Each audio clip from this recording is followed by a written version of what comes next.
Olá! Neste vídeo a gente vai falar um pouquinho sobre anomalias de gravidade.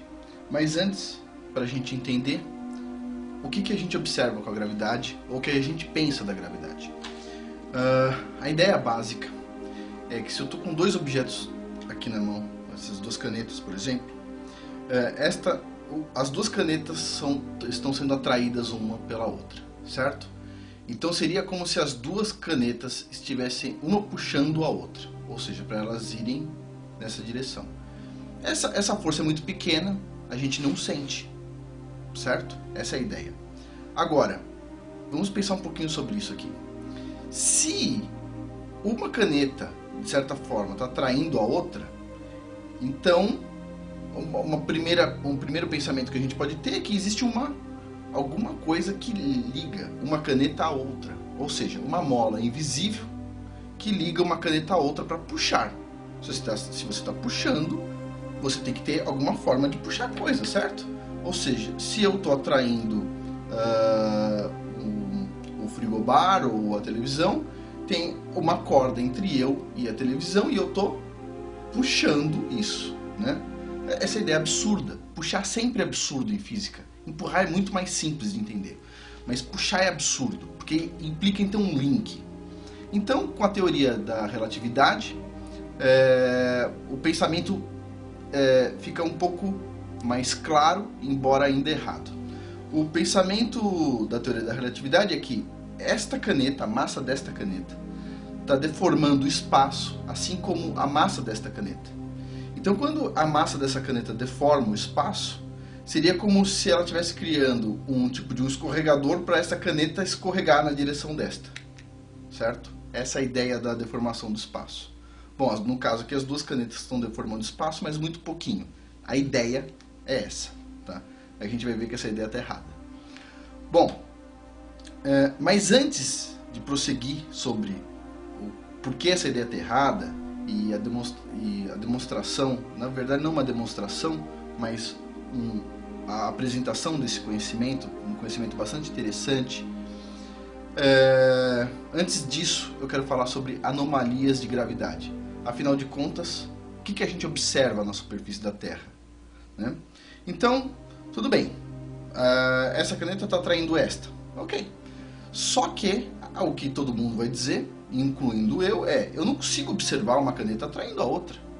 Então, um pesquisador, o Bouguer, em 1735, foi até os Andes, né, uma cadeia de montanha muito grande, no Peru, e resolveu fazer o seguinte: colocar um pêndulo do lado, no pé da montanha, certo?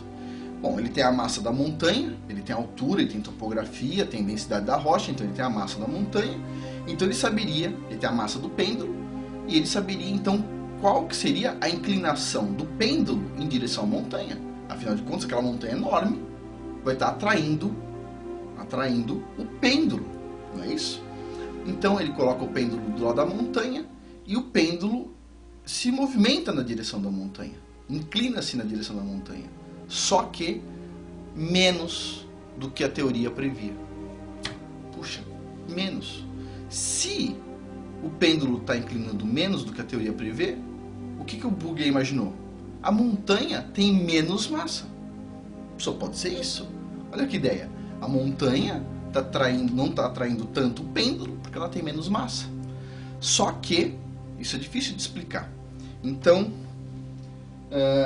foi proposto um tipo de explicação, tá? Uma compensação isostática, que é isso aqui.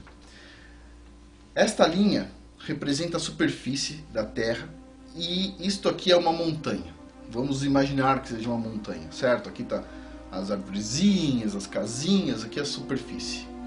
Então, neste modelo aqui, o que o pessoal previu foi o seguinte: que a densidade normal aqui da rocha, nas laterais da montanha, era mais densa, e que a densidade nessa beirada da montanha é menor, e a densidade aqui no meio é menor ainda.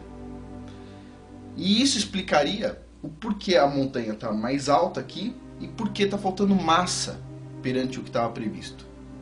Só que o pessoal foi a campo, coletou amostras da montanha, adivinha? Não variava a densidade. Isso é um problema. Então veio uma ideia, já sei. a ideia é, a densidade deve ser igual só na superfície. Aqui no meio deve estar faltando massa, deve ter alguma densidade mais baixa. Só que, adivinha, o ser humano começou a construir túneis atravessando as montanhas e a densidade permanecia igual. Ou seja, esse modelo não funciona no continente. Tem alguns lugares específicos, como na cadeia mesoatlântica, que talvez esse modelo funcione, mas no continente esse modelo não funciona. Bom, então veio uma outra ideia. A gente precisa explicar a falta de massa. A gente precisa explicar isso. Então o pessoal propôs um outro modelo, que é este aqui. Se você tem a montanha, tá? Toda essa parte azul tem uma densidade. O pessoal constatou que a densidade da montanha era igual à densidade do lado. Então isso significa o seguinte, olha a ideia. Bom, aqui embaixo da crosta terrestre, tem um manto. O manto é mais denso, o manto da Terra. No caso eu pintei de vermelho, mas deveria estar pintado de verde, porque o manto é composto por um mineral que chama olivina, e ele se chama olivina por causa da cor oliva, é um verde bem forte. Bom, tudo bem.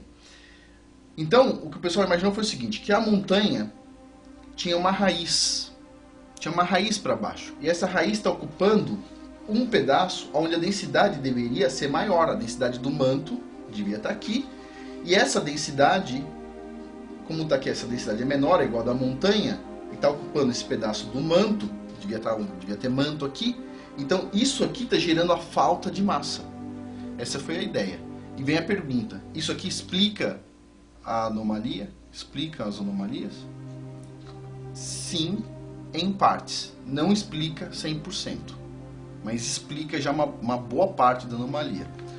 Bom, como dá para começar a entender, a parte de gravidade é um pouco complexa. A gente tem muitas medidas de gravidade e a gente precisa fazer com que todas elas batam de alguma forma. Bom, aí vem uma pergunta que inclusive muitas pessoas fizeram. A questão apenas da densidade. Vamos supor, o fato de a gente ser mais denso do que o ar, isso já não justificaria a gente estar para baixo ao invés de estar para cima? Tem que ter uma força de gravidade? E a resposta é sim, tem que ter uma força de gravidade. Como é que a gente sabe disso? Bom, aqui tem um outro modelo, tá? Tá aqui a superfície da Terra, aqui eu desenho uma arvorezinha, e vamos supor que aqui tem uma jazida de ferro, tá? Essa jazida de ferro está escondida, a gente não está vendo ela, tá? A gente está aqui em cima, e quando a gente passa com um gravímetro fazendo medidas da gravidade da Terra aqui em cima, a gravidade nessa posição vai ser maior do que aqui.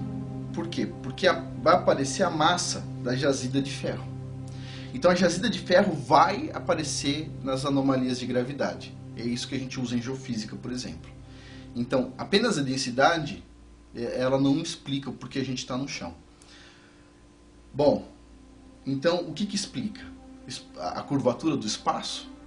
Nem pensar, isso não faz o menor sentido e não sou eu que estou dizendo isso. Eu vou mostrar depois os comentários do professor César Lattes.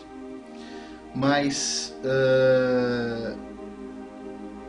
bom, todas essas anomalias a gente consegue explicar com um modelo muito específico, que é o modelo proposto aqui pelo professor Carlos Borges, nesse livro, Gravitação Efeito Ilha. Ele não é um modelo novo, é um modelo que já é antigo, tá? E ele é muito interessante porque ele explica boa parte das anomalias de gravidade e outras observações, por exemplo, com o pêndulo de Foucault em momentos de eclipses e outras coisas que, puxa, vocês vão ficar maravilhados. Isso é o próximo vídeo, falando então sobre a gravitação efeito ilha. A gente vai entrar para valer nessa parte da gravitação agora. Muito obrigado. Ganhe dinheiro com a sua internet. Cadastre-se no RoniGame e comece com $3 com o primeiro link que eu vou deixar aqui na descrição.